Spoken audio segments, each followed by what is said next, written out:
विधान बताइए, मैं भी आपके कथा अनुसार इस व्रत को करूंगा। मुझे कोई संतान नहीं है, विश्वास है कि इससे निश्चय ही मेरे यहाँ भी संतान होगी। राजा से सब विधान सुन व्यापार से निवृत्त हो वह वैश्य खुशी खुशी अपने घर आया। वैश्य ने अपनी पत्नी लीलावती से संतान देने वाले उस व्रत का समाचार सुनाया और प्रण किया कि जब हमारे यहाँ संतान होगी तब मैं इस व्रत को करूंगा। एक दिन उसकी पत्नी लीलावती सांसारिक धर्म में प्रवृत्त होकर गर्भवती हो गई। उसने एक सुंदर कन्या को जन्म दिया। कन्या का नाम कलावती रखा गया। इसके बाद लीलावती ने अपने पति को स्मरण दिलाया कि आपने जो भगवान का व्रत करने का संकल्प किया था अब आप उसे पूरा कीजिए। साधु वैश्य ने कहा, हे प्रिय, मैं कन्या के विवाह पर इस व्रत को करूंगा। इस प्रकार अपनी पत्नी को आश्वासन दे वह व्यापार करने चला गया। काफी दिनों पश्चात वह लौटा तो उसने नगर में सखियों के साथ अपनी पुत्री को खेलते देखा। वैश्य ने तत्काल कलावती के लिए कोई सुयोग्य वर की तलाश की। कंचन नगर के एक सुयोग्य वणिक पुत्र से अपने बंधु बांधवों सहित प्रसन्नचित्त होकर अपनी पुत्री का विवाह उनके साथ कर दिया। वैश्य विवाह के समय भी श्री सत्यनारायण भगवान का व्रत करना भूल गया। इस पर श्री सत्यनारायण भगवान की लीला हुई। अपने कार्य में कुशल साधु नामक वैश्य अपने जामाता सहित नाव को लेकर व्यापार करने के लिए समुद्र के समीप स्थित रत्नसारपुर नगर में गया। दोनों ससुर जमाई राजा चंद्रकेतु के नगर में व्यापार करने लगे। एक दिन भगवान श्री सत्यनारायण की माया से प्रेरित एक चोर राजा का धन चुराकर भागा जा रहा था। राजा के दूतों को अपने पीछे आते देखकर चोर ने घबराकर राजा के धन को उनकी नाव में रख दिया और भाग गया। जहां ससुर जमाई थे, जब राजा ने धन को उनकी नाव में रखा देखा तो पकड़कर राजा के समीप जाकर बोले, हम ये दो चोर पकड़कर लाए हैं, आप आज्ञा दें। राजा ने कारागार में डालने की आज्ञा दे दी। इस प्रकार राजा की आज्ञा से उनको कठिन कारावास में डाल दिया गया तथा उनका धन भी ले लिया। श्री सत्यनारायण भगवान जी की लीला के अनुसार साधु वैश्य की पत्नी लीलावती व पुत्री कलावती भी घर पर बहुत दुखी हुई। उनके घर में रखा धन चोर ले गए।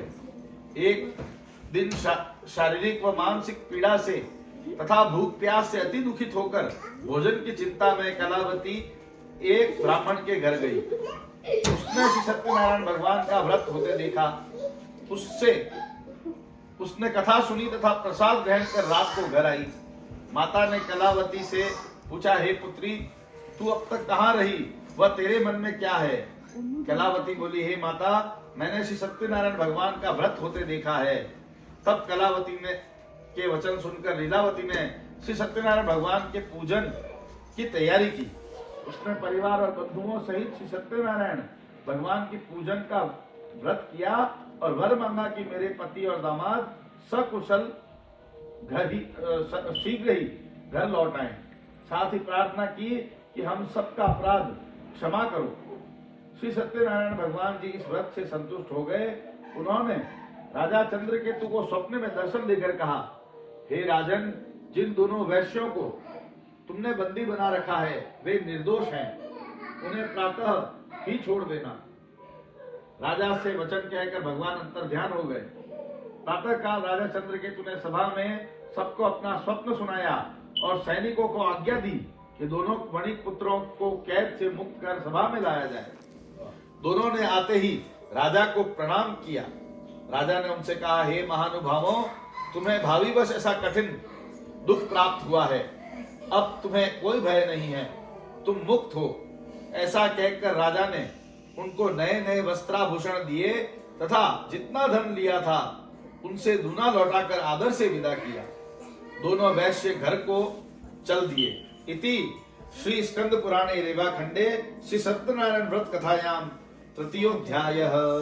श्री गौरी शंकर जी महाराज की दादाजी की जय। श्री हरिहर भोले भगवान जी की जय।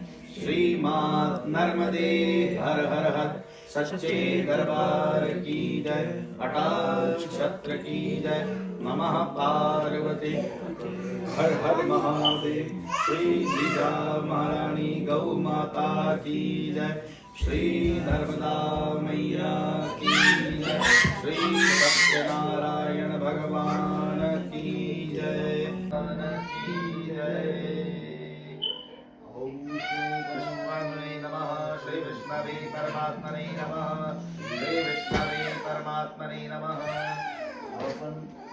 सर्वतोमुखः सुलभा सुवृता सिद्धा शत्रुजी शत्रुतापनः न्यग्रोधो दुम्बरोश्वत्थः चाणूरान्द्रानिषूदनः सहस्रार्ची सप्तजिह्वः सप्तैधा सप्तवाहनः अमूर्तिरनघो चिन्त्यो भयकृतभयनाशनः अणुर्बृहत्कृशः स्थूलो गुणभ्रन्निर्गुणो महान् आधिता स्वाधिता स्वास्यः प्राग्वंशो वंशवर्धनः भारभृत्कथितो योगी योगीशः सर्वकामदः आश्रमश्रमणक्षामः सुपर्णो वायुवाहनः धनुर्धरो धनुर्वेदो दण्डो दमयितादमः अपराजितः सर्वसहो नियन्ता नियमो यमः सत्त्ववान् सात्विकः सत्यः सत्यधर्मपरायणः अभिप्रायः प्रियार्होर्हः प्रियकृतप्रीतिवर्धनः विहाय सगतिर्ज्योति सुरुचिरोद्भुग्विभुः रविर्विरोचनः सूर्य सवितारविलोचनः अनंतो हुतभुग्भोक्ता सुखदौनैकचौग्रजः अनिर्विण्णः सदामर्षि लोकाधिष्ठानमद्भुतः